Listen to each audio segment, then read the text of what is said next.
Assalamualaikum teman-teman, ini adalah part 2 dari kisah PKL di Rumah Sakit Angker. Masuk di minggu ketiga, kami udah sepakat untuk menceritakan kejadian masing-masing setelah kami selesai PKL. Jadi waktu itu kami lagi di kosan, kami cerita semuanya. Ternyata memang kita tuh dikasih kesempatan mereka buat mempunyai pengalaman seram loh. Yang parahnya lagi, cerita si Dian. Tapi aku mau masuk cerita ke Mega dulu ya. Nah, di sini aku cerita pakai sudut pandang aku sebagai Mega. Sebelumnya, aku jelasin dulu sedikit tentangku ya. Jadi, emang dari kecil, aku ini udah bisa ngeliat makhluk gaib. Tapi gak tahu kenapa, aku sampai gak bisa bedain. Itu manusia atau setan. Apalagi kalau yang menyerupai manusia. Makanya aku gak pernah takut kalau ketemu setan. Jadi waktu itu kebetulan aku yang jaga sama Dian. Si Putri dan Salsa masuk shift pagi. Kejadian yang sama di malam hari. Aku lagi dapat kerjaan bantuin di bagian administrasi.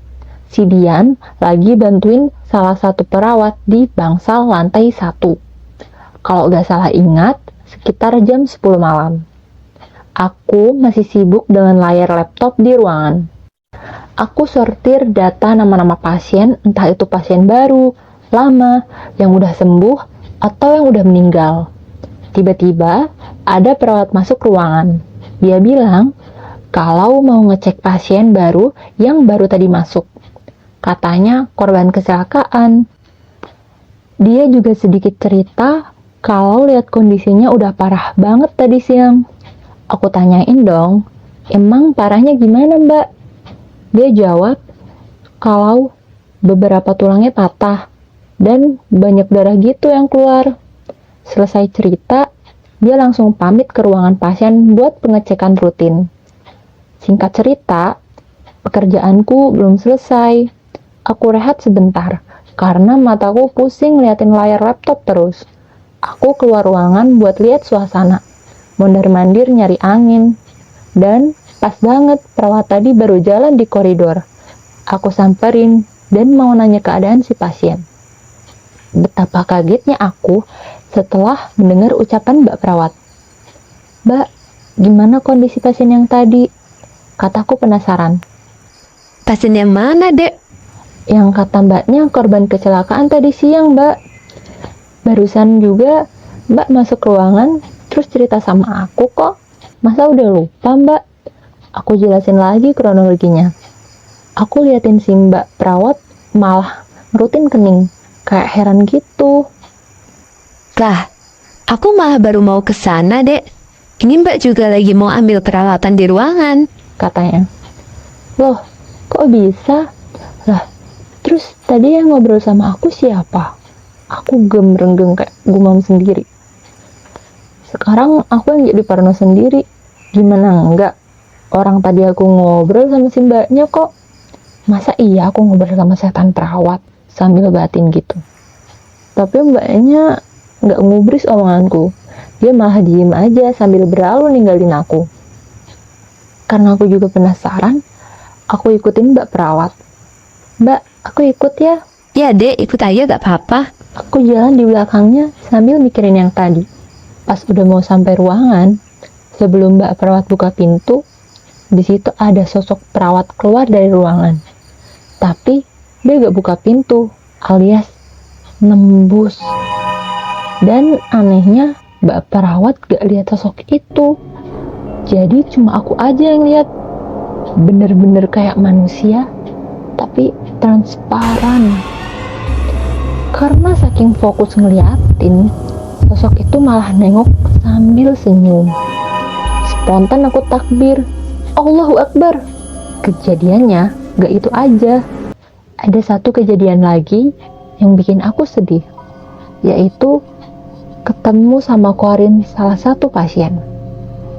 Ceritanya gini, di hari yang berbeda, waktu selesai dari toilet, aku keluar jalan lewatin lorong rumah sakit. Siang itu emang lagi banyak orang yang lalu lalang. Saking banyaknya, sampai penuh dan sesak.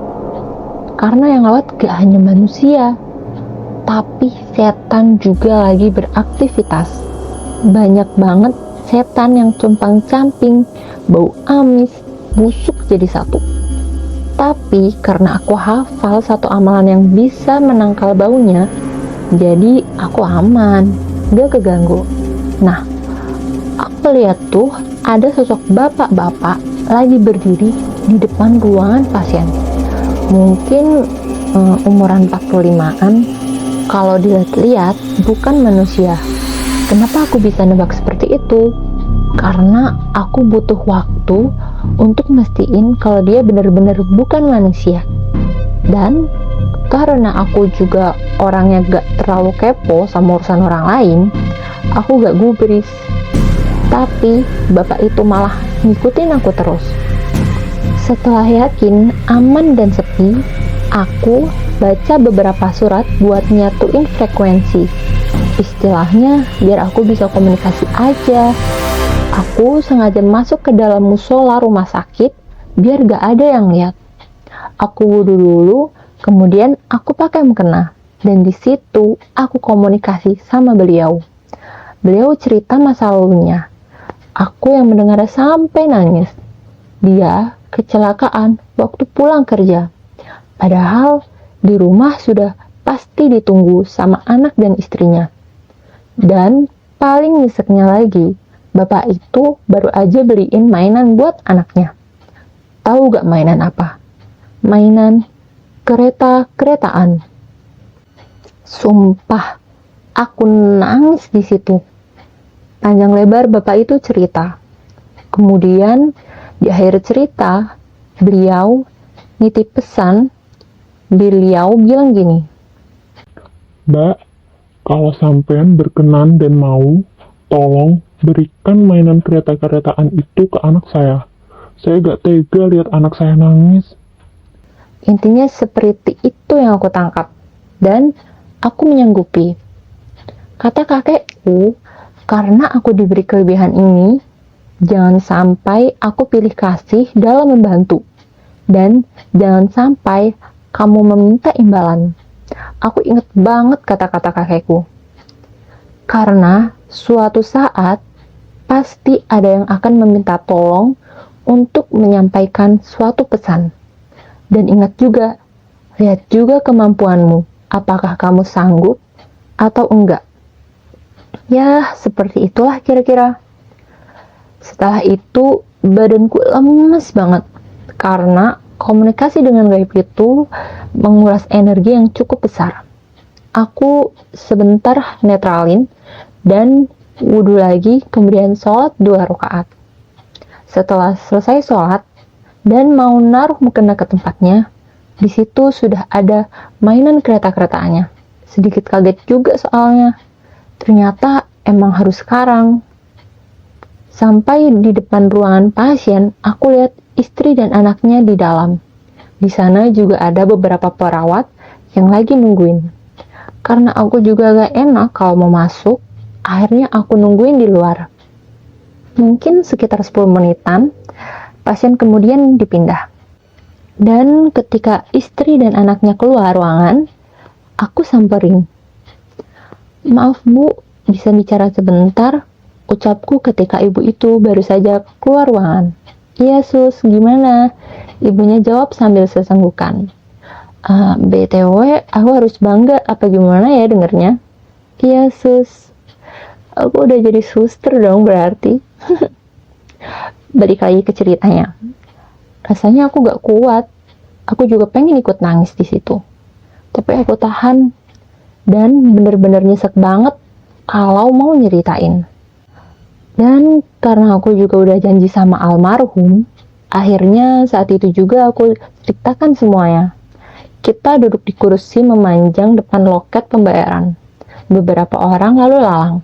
Dan suara speaker di beberapa sudut sana juga berbunyi sambil memanggil satu persatu nama antrian.